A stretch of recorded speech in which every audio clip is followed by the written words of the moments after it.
लेकिन कमाल की बात है फिर भी ये इतना बड़ा काम, ये कोई छोटा काम थोड़ी है कि अल्लाह ने जो अता कर दिया, चलो ये तो फिर भी सही है कि जो रजा की बात मिल गई उस पर खूब शुक्र अदा करें। लेकिन ये बड़ी बात है कि आपकी रजा के खिलाफ कोई शय हो फिर भी सब्र करके अल्लाह की रजा तलब करें, ये बहुत बड़ी बात। अगर ये चीज मिल जाए, इमाम गजाली फरमाते हैं ना मिनहाजुल आबिदीन कि अक्सर सूफिया को मैंने मकाम इंतहा पर पहुंचते हुए ही सब्र के जरिए देखा, जिसने जितना सब्र किया उसको उतना ज्यादा और उतना मर्तबा उसको मिलता चला गया। तो सब्र कर कर अल्लाह की रजा हासिल करना किसी मुसीबत पर ये कोई मजाक नहीं, बड़ी बात। लेकिन कमाल की बात देखें, ला हिल्म वला अतला, हिल्म और बुर्दबारी और ये ठंडा रहना, सब्र करना, अपनी इस्तिताअत के मुताबिक उस बात पर रुके रहना, ये उनके पास होगी नहीं चीज, ये चीज उनके पास होगी नहीं। और ना अक्ल फिरासत होगी कि गौर और फिक्र करके कहें कि यार खामोश रह जाना चाहिए, नहीं नहीं, ला इल्म वला अक्ल, ऐसी कोई चीज उनके पास होगी भी नहीं। सैयदना ईसा अलैहिस्सलाम हैरान अर्ज करने लगे, मौला यार रब कैफ यकूनु हाज़ा,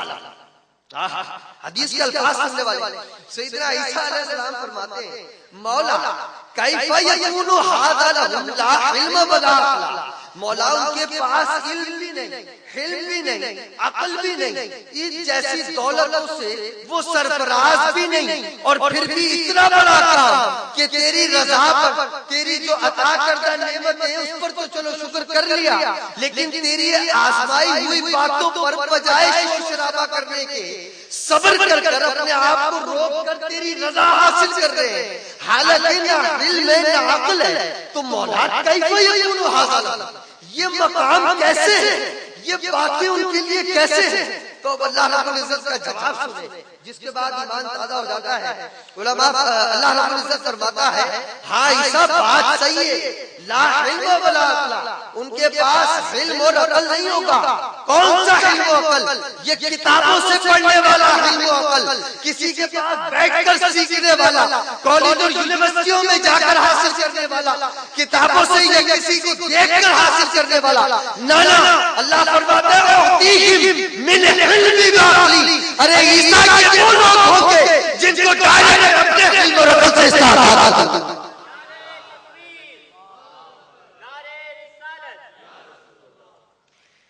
अल्लाह अकबर, ये है उम्मत मोहम्मद अलैहिस्सलाम का मकाम कि अल्लाह रब्बुल इज्जत ने इस उम्मत मोहम्मद के अंदर एक कुछ ऐसे भी लोग बनाए होंगे जिनको इल्म और अकल पढ़ी पढ़ाई से हासिल नहीं होगा। आपने शायद सुना हो उलमा की तकारीर से कि एक तो इल्म ज़ाहिर होता जो किताबों के जरिए हासिल होता, और एक इल्म लदुन्नी होता, इल्म लदुन्नी होता है। साहिब मिरकात मुल्ला अली कारी, जिन्होंने मिशकात शरीफ की शरह लिखी है मिरकात, वो इस हदीस को नकल करने के बाद कहते हैं कि जिस तरह इल्म लदुन्नी होता है, इल्म लदुन्नी वो होता है जो डायरेक्ट अल्लाह ताला अपने बंदों को अता फरमा देता है, उनके सीनों पर इल्का फरमा देता है, उसे इल्म लदुन्नी कहते हैं। किसी दरसगाह में बैठकर, किसी जगह किसी की सोबत में बैठकर किसी से नहीं सीखा जाता, बल्कि ये वो इल्म होता है जो अल्लाह ताला डायरेक्ट अपने प्यारे लोगों को अता फरमाता है, उनके सीनों में उसको महफूज कर देता है, उसको उतार देता है। तो साहिब मिरकात के फरमाते हैं अल्लामा मुल्ला अली कारी कि इसी तरह जिस तरह इल्म लदुन्नी होता है, इसी तरह इल्म लदुन्नी, अक्ल लदुन्नी, ये भी तमाम अशिया मौजूद होती हैं जो किसी सिखाने से नहीं आती, बल्कि अल्लाह ताला अपने महबूब बंदों को अपने हिस्से में से अता फरमा देता है। तो ये सैयदना इमाम हुसैन रज़ियल्लाहु अन्हु का पूरा वाक़या देखने के बाद अक्ल इस हदीस पर लामुहाला यकीन करने पर तैयार होती है और मानती है कि वाकई इस कदर बड़ा सानिया और उस पर क्या सब्र और इस्तिक़लाल का मुज़ाहिरा, ये वाकई किसी से सीखी सिखाई चीज न थी, बल्कि ये वो इल्म जो अल्लाह रब्बुल इज्जत ने आपको अता फरमाया। आका अलैहिस्सलाम की औलाद में होने के सदक़े से, आले रसूल होने की वजह से अल्लाह रब्बुल इज्जत ने आपको डायरेक्ट इस इल्म लदुन्नी और अक़ल लदुन्नी से मुस्तफ़ीद फरमाया। वरना सैयदना इमाम हुसैन के पास आपकी नाना की तो सारी उम्मत थी, कौन था जो आपके नाम पर ना मर मिटता? रिवायात में आता है आमर बिन साद ने हुर को जब भेजा तो तारीख उठा के देखे तो उसने जब 7 दिन तक बातचीत के अंदर गुजार दी तो आखिर में उसे जलाल आ गया। उसने कहा भाई अगर तो तुझसे ये होती है फाइटिंग, वो चाह रहा था कि ये ना हो लड़ाई, ये बात टल जाए, तो उसने यही गुस्से में कहला के भेजा कि अगर तू अब बात करता है इमाम हुसैन से कि बैत करो या लड़ो, तो अगर तुझसे ये काम होता है तो सही है, वरना जो शिविर को भेज रहा हूँ उसके हवाले कर दे तमाम अपनी सरदारी और पूरे जो लीडर है इस वक्त लश्कर का, क्योंकि तेरे बस की बात नहीं है। क्यों? क्योंकि अगर ज्यादा देर हो गई तो कहीं इधर उधर खबर ना फैल जाए मदीना मक्के तक और तो कहीं तमाम मुसलमान ना निकल आए, ये इसके नबी के नवासे ना निकल,